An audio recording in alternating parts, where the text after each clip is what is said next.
Y equals mx plus b is the most important formula that you need for the SAT. It is the most useful equation of a line, and you need to be able to quickly and confidently recognize it, manipulate it, and interpret it. There are other forms of linear equations which we'll talk about later, but y equals mx plus b is technically known as the slope-intercept form. This is because the m tells us the slope or rate of change for the line, and the b tells us the y-intercept for the line, which is where x equals 0 and the line crosses the y-axis. People often forget that there are actually 4 parts of the y equals mx plus b equation. We focus on the slope and the y-intercept, but don't forget that the x and y represent all of the points on the line. This is useful because we can often use the main SAT math strategy, plug points into equations, to answer questions about lines more easily and efficiently. Let's look at some examples. The question on the left says, which of the following is the equation of a line that passes through the points 4, 7 and negative 6, 12?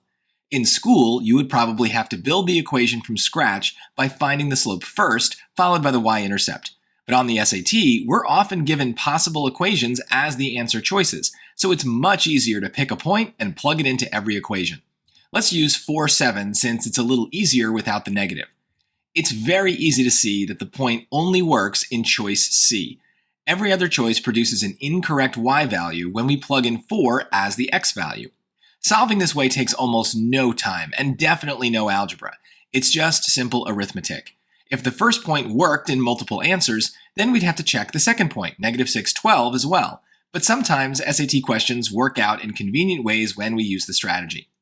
The second question on the right doesn't seem like a good candidate for the plug points into equations strategy because we don't have an equation.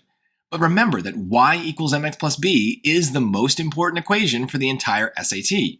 We can write it on our scratch paper and realize that we have 3 values that we can plug into the pieces of the equation.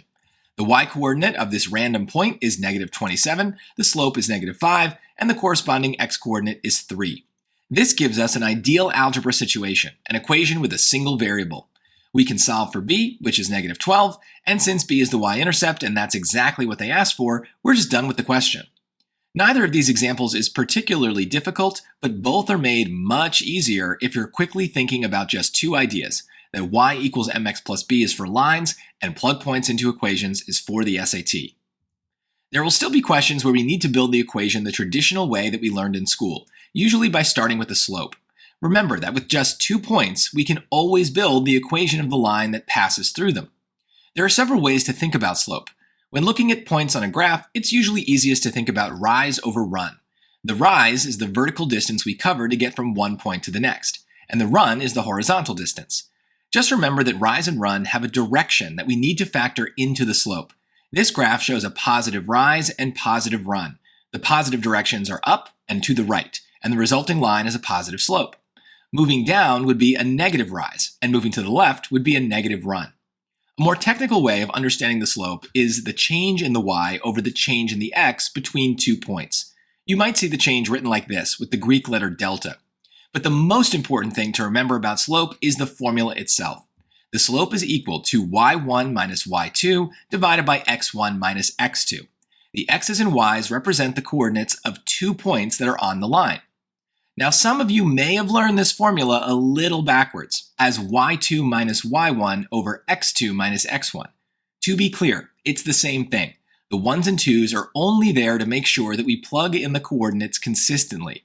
Whichever point you make first on the top has to be first on the bottom too. Personally, I think the other version of the formula is needlessly confusing and actually makes careless errors more likely.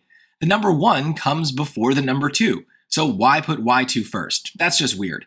Just use the formula I'm giving you on the screen so that there's one less weird thing to worry about. Let's try an example. If the SAT gives you a graph and the points are easy to identify, then you should probably use rise over run to find the distance in each direction. In this case, our rise is negative 6 because we're moving down, and the run is positive 14. We should reduce the fraction and move the negative out front to get a slope of negative 3 over 7. And to be clear, if we had started with the second point, we'd still calculate the same slope because the directions would flip, but the overall slope would still be negative. If we're only given the points, then we should use the full slope formula. Notice that the first point I'm given is the first point I put on both the top and the bottom, which is the benefit of putting x1 and y1 first in the formula. But also notice that I'm putting the negative coordinates in parentheses.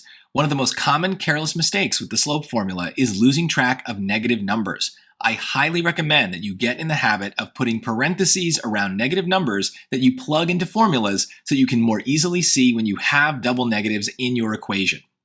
Simplifying, we end up with -8 on the top, and -5 plus 3 gives us -2 on the bottom. Reduce the fraction and cancel the double negative to get a slope of 4. There are a few other key ideas that you need to remember for linear equations. The SAT can ask about these two special situations when we have a system of linear equations. First, when two lines are parallel, they have the same slope.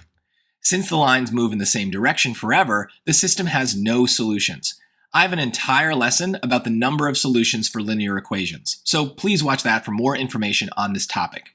A second important fact is that perpendicular lines have negative reciprocal slopes. Notice that the slopes in the example equations have opposite signs, positive and negative. The fractions are also opposites of each other. 2 can be thought of as 2/1, which flips to 1/2, or 1/2. On the SAT, you need to instantly remember the slope rules for parallel and perpendicular lines. Questions involving these rules are often impossible to solve if you don't remember the facts. Linear equations can also appear in other forms. The standard form is often written as ax plus by equals c. Do not bother memorizing it. The a, b, and c tell us absolutely nothing obvious about the line's intercepts or slope. Though you can still graph the standard form in Desmos, and you can still plug points in for the x and the y. In fact, if they ask for the y-intercept, you should just plug in x equals 0 and solve for y algebraically. But if you need to understand the slope, then you should use algebra to rearrange the equation back into y equals mx plus b form. The standard form is really only useful when we have a math story question because the a and b can represent two different rates, but that's a topic for another lesson. Lots of my students really want to use point slope form for some weird reason. I don't find it particularly useful. In fact, I usually see students plug values into the wrong places, so I tend to think that it causes careless mistakes. But if you are familiar with it, you can use it if you think it will help.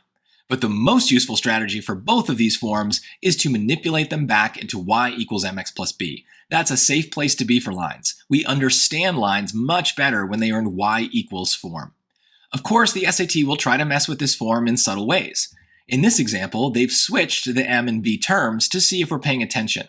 As usual, we would be asked to provide the slope or the y-intercept. Remember that the slope is always the number that is attached to the x, so the slope is -4, even though it looks like it's in the b position.